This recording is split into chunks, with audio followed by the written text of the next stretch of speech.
Bonjour et bienvenue dans cette nouvelle vidéo. Alors aujourd'hui on parle des maisons et plus précisément de la maison 4.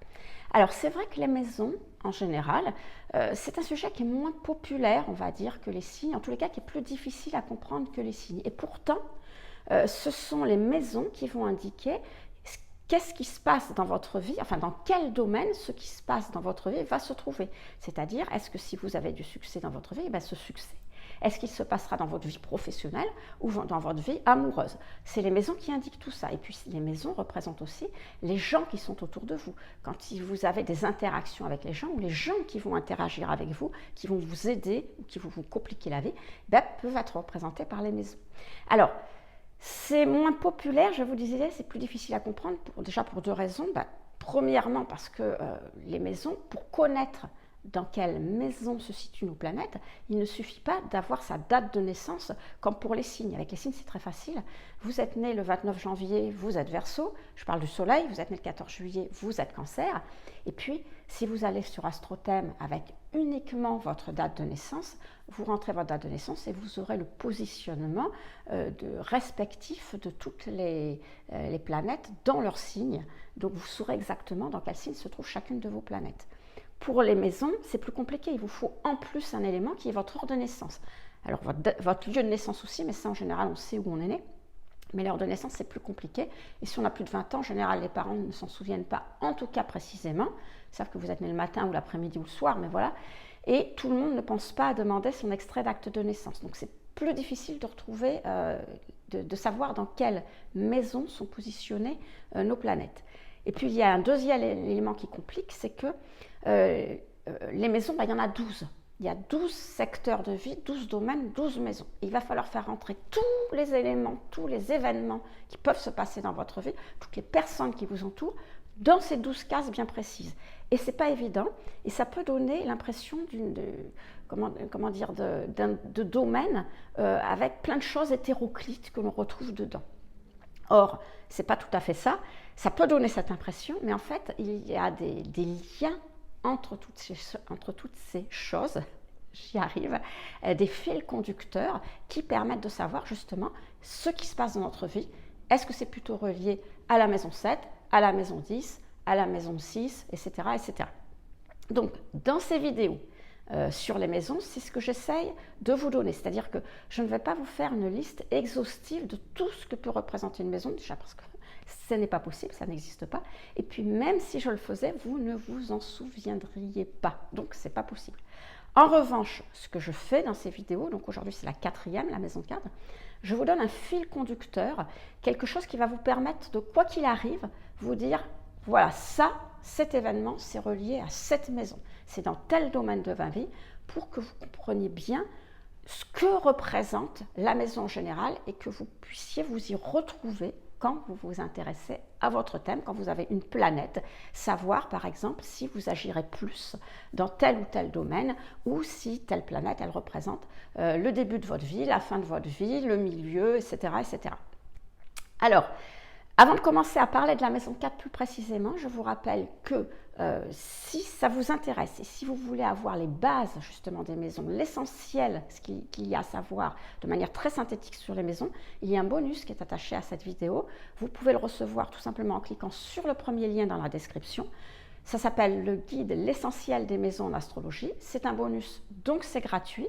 C'est le même qui est attaché à toutes les maisons. Donc il reprend un peu ce que je dis dans toutes les vidéos sur les maisons, mais de manière très synthétique, de façon à ce que vous puissiez vous y retrouver. Donc si ça vous intéresse, premier lien dans la description. Et on commence sur la maison 4. Donc, la maison 4, elle est très facile. C'est-à-dire, c'est très simple de s'en souvenir. Parce qu'il suffit de savoir où elle se trouve positionnée dans le thème. Si vous savez où se trouve positionnée votre maison 4, eh bien vous aurez tous les éléments pour savoir à quoi elle correspond. Alors, pour que ça soit plus clair, je vais prendre l'exemple d'une montre. Mais alors pas une montre digitale avec les chiffres, sinon ça ne sert à rien bien sûr. Une montre, vous savez, à l'ancienne avec les petites aiguilles, les grandes aiguilles. Donc, si on prend la grande aiguille, si elle se trouve positionnée sur le 9, le 9, c'est le début de la maison 1, c'est ce qu'on appelle l'ascendant. En face de la maison 9, vous avez la 3, donc quand l'aiguille est positionnée sur 3 heures, vous avez le descendant, la pointe de la maison 7. Alors retenez bien cette ligne parce que je m'en servirai tout à l'heure. C'est ce qu'on appelle l'horizon. La ligne ascendant-descendant représente l'horizon. Voilà, c'est comme si vous regardez devant vous et vous avez l'horizon devant vous.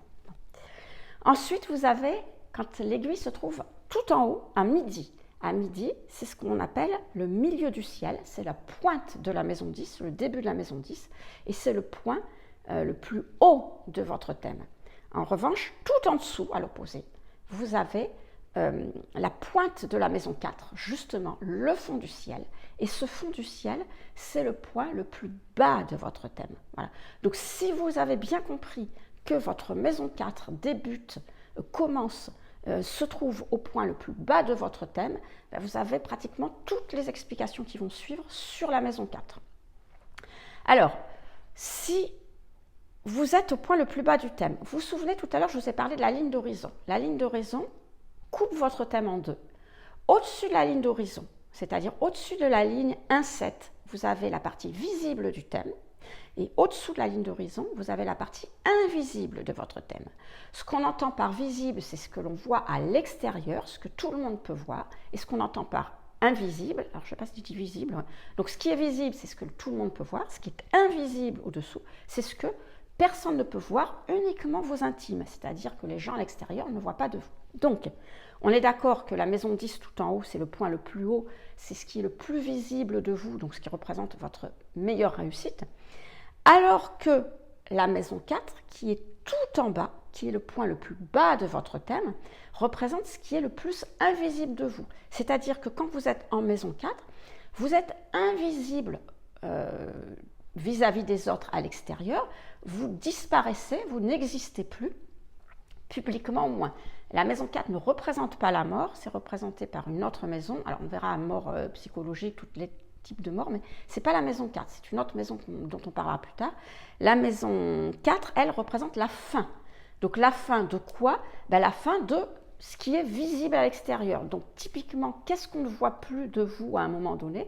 Ben, quand vous êtes à la retraite. Parce que quand vous êtes à la retraite, vous arrêtez de travailler. Donc professionnellement, socialement, vous n'êtes plus visible, vous n'existez plus, vous disparaissez des cadres, vous êtes rayé des cadres, comme on dit. Donc, vous êtes dans la partie invisible. Et c'est pour ça que la maison 4 va représenter la retraite, va représenter la vieillesse, va représenter la fin de vie, parce que eh bien, c'est le moment où vous n'existez plus publiquement. Alors, précision quand même, parce qu'avant que vous m'envoyiez des commentaires, je parle ici symboliquement. Alors déjà, il faut voir que dans certains thèmes, la maison 4 ne se trouvera pas tout en bas. C'est le cas, moi j'utilise la domification Placidus. C'est une domification où les maisons ne sont pas égales, elles peuvent être plus ou moins grandes. Et il se trouve, c'est mon cas par exemple, où la maison 4 n'est pas positionnée tout en bas. Ma maison 4, elle va se trouver un peu décalée. Elle peut se trouver vers 4 heures, vers 5 heures. Votre maison 4 peut tout à fait être située à 4 heures, 4h30, 5 heures de la grande aiguille, ou 5h30, peu importe, mais pas forcément tout en bas. Et du coup, vous pouvez avoir cette impression que votre maison 4 n'est pas tout en bas. Alors ne me demandez pas si c'est votre maison 3 qui est tout en bas, si c'est la maison 3 qui donne ces représentations. Non, là je parle symboliquement, ça sera toujours la maison 4 qui va représenter la retraite, la vieillesse, la fin de vie, etc. La partie de votre vie qui est à la fin, parce que c'est le cas symboliquement, même si ce n'est pas le cas réellement dans votre thème. Deuxième précision, je sais qu'à l'heure actuelle, il y a beaucoup de retraités, c'est le début d'autre chose, hein. C'est pas la fin de vie justement. D'ailleurs, on en reparlera un petit peu après, mais bon, parce que les retraités, ils arrêtent de travailler et ils en profitent pour faire autre chose. Quelque chose qui leur plaît, quelque chose qu'ils n'ont jamais pu faire, ils s'inscrivent dans des associations, etc. Donc ils sont très visibles publiquement aussi. Mais ça, on en reparlera une prochaine fois quand on parlera de la maison 11. Aujourd'hui, on n'y est pas, on est dans la maison 4. Donc symboliquement, pour la maison 4, votre première partie de vie au moins est terminée, c'est votre premier travail, celle où vous étiez visible avant professionnellement, donc c'est fini, terminé, vous êtes en bas, on ne vous voit plus, retraite, vieillesse, fin de vie. Alors, autre signification, toujours en partant du fait que la maison 4 se trouve en bas, ça c'est votre fil conducteur, vous ne devez pas oublier qu'elle est en bas. Qu'est-ce qui se passe pour les planètes? Alors, au moment de votre naissance, photo, on voit où se trouvent vos planètes, mais les planètes ne s'arrêtent pas là. Les planètes, elles vont continuer à tourner dans le ciel, elles continuent, elles tournent, elles tournent, elles tournent, elles tournent. Je ne sais pas jusqu'à quand elles tourneront, jusqu'à ce que l'univers s'arrête, mais pour l'instant, elles tournent. Donc, ça veut dire que d'où que viennent les planètes dans votre thème, tout au long de votre vie, elles vont continuer à tourner et elles vont continuer à descendre vers la maison 4. Pourquoi elles vont descendre vers la maison 4? Parce que c'est le point le plus bas. Donc forcément, elles vont descendre vers la maison 4. Et quand elles vont arriver en bas, tout en bas, qu'est-ce qui va se passer? C'est fini, elles ne peuvent pas descendre le plus bas, puisque c'est le point le plus bas. Donc, qu'est-ce qu'elles vont faire? Là, pas le choix, elles vont remonter.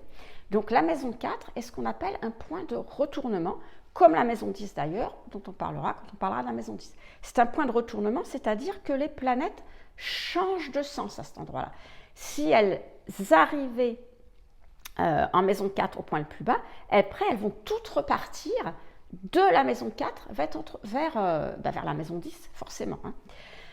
Du coup, cette maison 4 représente, je viens de vous le dire, la fin, le terminus, l'arrêt, mais bien évidemment, ça représente aussi le début, le point de départ. C'est-à-dire que quand elles sont là, elles repartent vers la maison 10. Donc la maison 4 représente le point de départ, le début de quoi? De vos actions, de ce que vous allez faire dans la vie. Et d'ailleurs, le signe dans lequel se trouve cette maison 4, donc je parle du fond du ciel, souvent j'ai des gens qui me disent oui mais moi par exemple j'ai mon ascendant, quand ils me parlent souvent de l'ascendant, j'ai mon ascendant qui se trouve sur plusieurs signes. Non, c'est pas possible. L'ascendant, le milieu du ciel, le descendant, le fond du ciel, ce sont des points. Ce sont les points de départ de vos maisons, donc ils sont sur un signe. Les maisons peuvent être sur plusieurs signes, mais les ascendants, les points, sont sur un seul signe à cet endroit-là. C'est un degré précis. Donc, votre fond du ciel, le signe où se trouve le pointe de la maison 4, donc votre fond du ciel, indique la manière dont vous commencez vos actions dans la vie. Par exemple, si vous avez je vais prendre deux exemples, un fond du ciel en Gémeaux, tiens, voilà, fond du ciel en Gémeaux, eh bien, ça veut dire que vous avez tendance à commencer plusieurs trucs en même temps. Voilà, vous allez démarrer les choses, mais vous avez tendance à un petit peu vous éparpiller, démarrer plusieurs trucs. Alors que si vous avez un fond du ciel en Sagittaire, eh bien, c'est l'inverse. Vous allez démarrer les choses, vous allez démarrer une chose et vous allez creuser, aller au fond de cette chose avant de faire autre chose, de démarrer autre chose. Vous voyez, c'est une manière de faire. Et puis, la maison 4 représente aussi le point de départ de vos ambitions. Pourquoi? Parce que vers où vont vos planètes? Eh bien, elles vont vers le milieu du ciel, qui est le point le plus haut. Elles ne pourront pas aller plus haut. Le point le plus haut, c'est là où vous êtes le plus visible. Donc, c'est le mieux de ce que vous pouvez faire. Et donc, ça représente vos ambitions. Et donc, comment vous allez vouloir réaliser ce que vous voulez faire, arriver au succès? Eh bien, c'est la maison 4 qui le dit. Encore une fois, c'est le signe. Je vous donne un autre exemple cette fois-ci. Si vous avez, mettons, la maison 4, enfin le fond du ciel, donc le point de la maison 4, en Capricorne, ça veut dire tout simplement que vous avez de grandes ambitions. Quand vous commencez les choses, eh bien, vous ne les faites pas pour rigoler, quoi. Vous ne faites pas ça en vous disant, tiens, je lance ça, mais on verra bien ce que ça donne après tout. Non. J'ai un projet, j'ai de grandes ambitions pour ce projet. Je voudrais vraiment que ça fonctionne. Vous voyez, tout ce que vous le faites, vous commencez, vous le faites dans le but que ça fonctionne et que ça prenne de l'ampleur et que ça se réussisse. Alors, est-ce que ça va réussir? Ça, c'est autre chose. Mais dans l'esprit, c'est ce que vous voulez faire. Vous voyez ce que je veux dire? Donc, cette maison 4 représente à la fois la fin, mais à la fois le début de quelque chose. Autre signification, toujours en partant du fait que la maison 4 représente le point le plus bas. Alors, le point le plus bas de votre thème, c'est là où repose votre thème. Alors, je suis d'accord que le thème, c'est un cercle, donc le point le plus bas, c'est un point, et que ce n'est pas très stable. Ce n'est pas comme une pyramide. Une pyramide, la base, elle est très large. Sur un thème, le point, c'est juste un point, donc ce n'est pas stable. Mais peu importe, c'est la base de votre thème. Et donc, en ça, la maison 4 va représenter justement tout ce qui vous supporte, c'est-à-dire vos fondations, votre base, sur quoi vous allez vous appuyer dans la vie. Et quand on débute dans la vie, puisque c'est le point d'arrivée, mais aussi c'est le point de départ, j'ai oublié de vous dire qu'en tant que point de départ, ça représente aussi l'enfance. Le point de départ, ça représente la vieillesse, mais en même temps, ça représente l'enfance. Donc, sur quoi vous appuyez quand vous êtes enfant? Sur la famille, parce que c'est la famille qui va vous apporter tout ce dont vous avez besoin quand vous êtes petit, quand vous démarrez votre vie. Donc la famille, avec tous les membres, les parents, je vais revenir tout de suite après sur les parents, parce qu'il y a un petit truc un peu délicat, les grands-parents, les arrière-grands-parents, etc., etc., et ça remonte, les ancêtres et tout ça. Donc toute cette lignée familiale qui va vous supporter, qui va vous aider justement à réaliser vos ambitions, à faire ce que vous voulez faire quand vous êtes jeune, c'est la maison 4. Alors, après, à voir avec le reste de votre thème, qui vous supporte ou que vous supportez, bon, à voir, hein, ça sera à débattre. Mais en tous les cas, il y a cette notion de « il vous supporte ». Alors attention, il vous supporte, je n'ai pas précisé dans le sens, il vous aide bien sûr. Hein. Les Anglais, ils ont deux termes pour préciser. Il vous supporte dans le sens « il vous aide » ou j'en ai marre de le supporter celui-là, vous voyez, ils ont deux termes. Nous, c'est le même. Donc, il vous supporte dans le sens de supporter qui vous aide. Hein. On est bien d'accord que c'est dans ce sens-là. Donc, la maison 4 représente cette famille, justement, qui va être là pour vous soutenir. Et qui dit famille, dit tradition.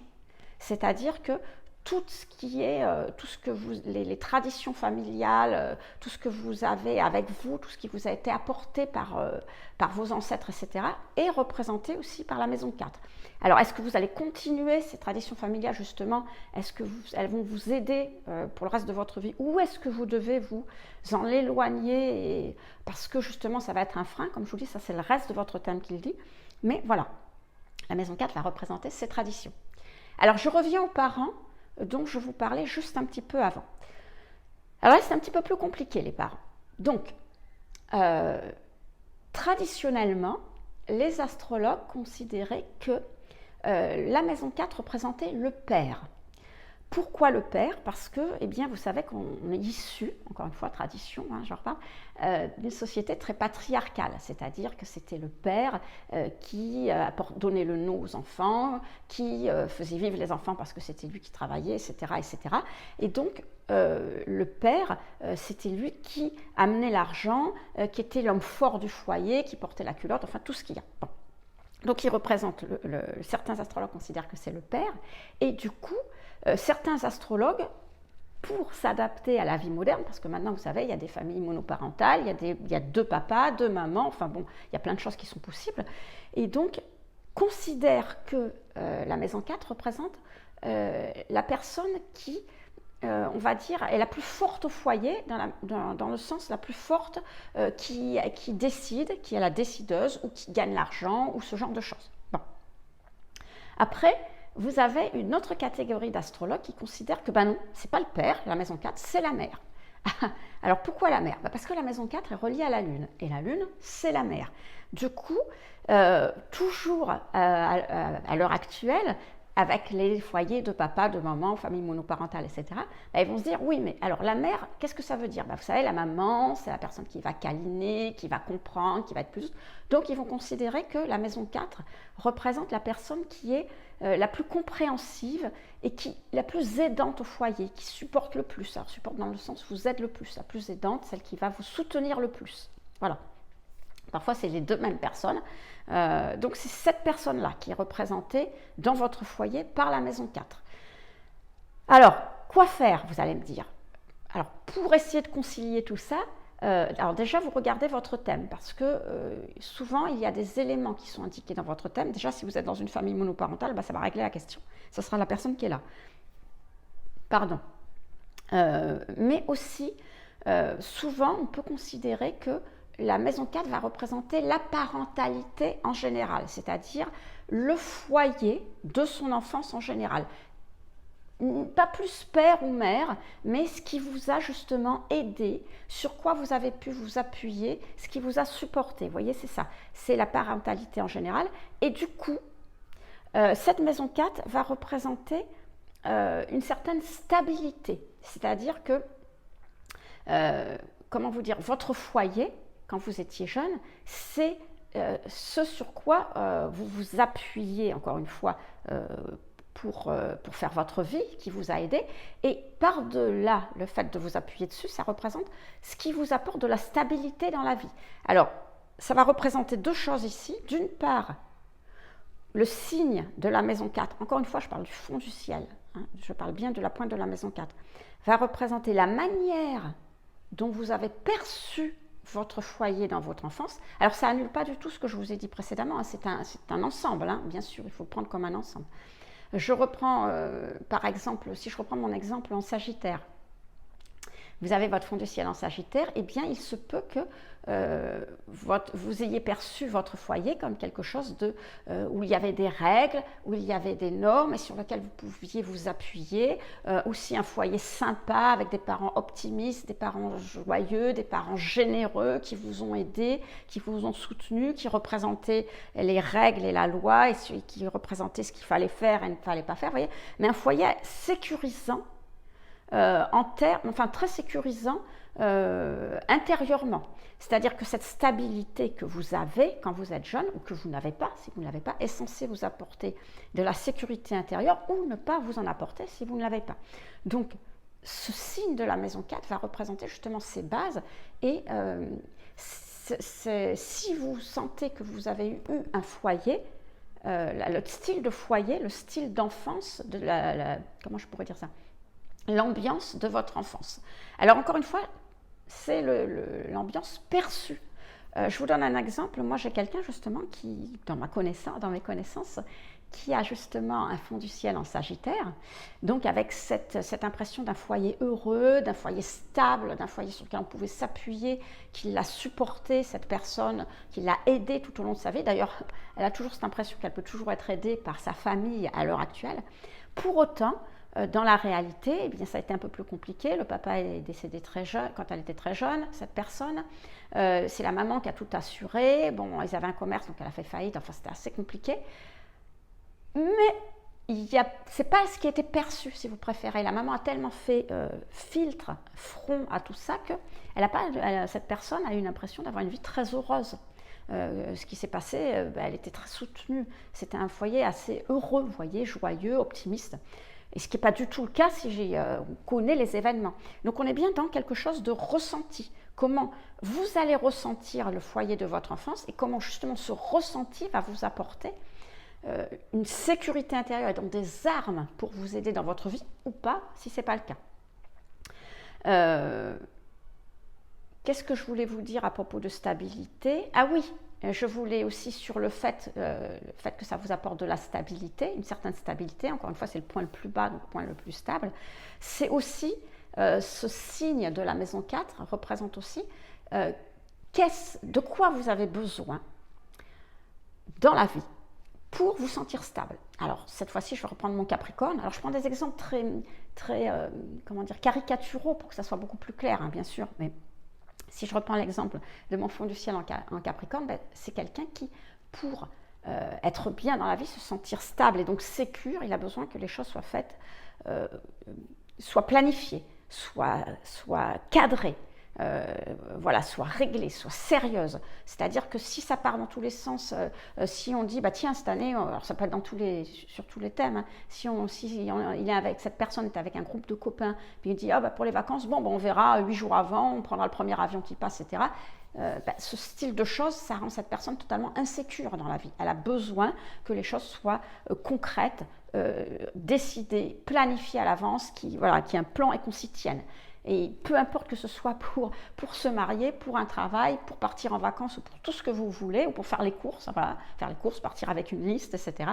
Peu importe, dans tous les domaines de sa vie, cette personne, pour avoir une certaine stabilité intérieure, a besoin justement que ça soit planifié, parce que son fond du ciel est en maison 4.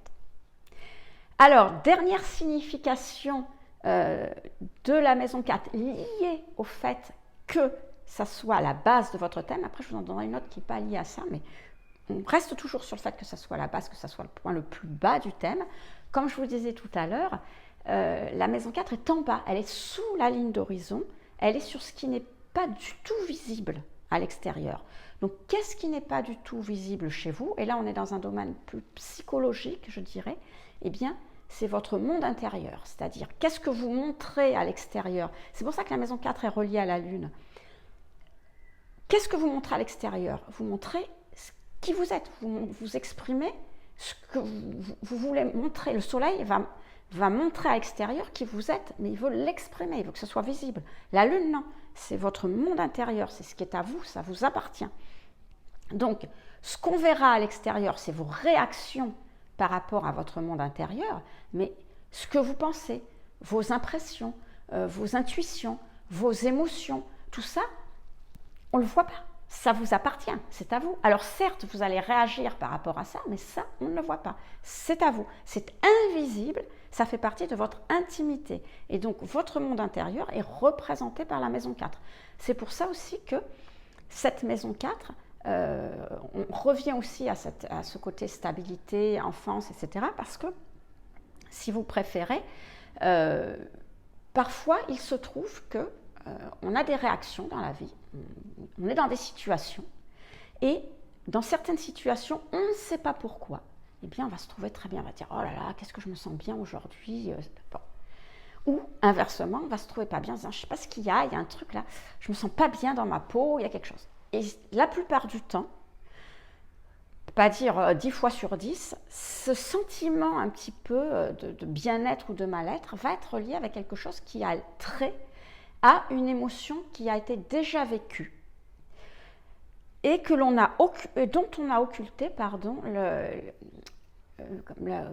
ce qui s'est passé. Alors, je cherche le terme, je ne trouve pas. On a occulté l'expérience concrète. C'est-à-dire qu'il s'est passé quelque chose, ce qui s'est passé, on l'a oublié, mais l'émotion s'est implémentée en nous et on l'a gardée.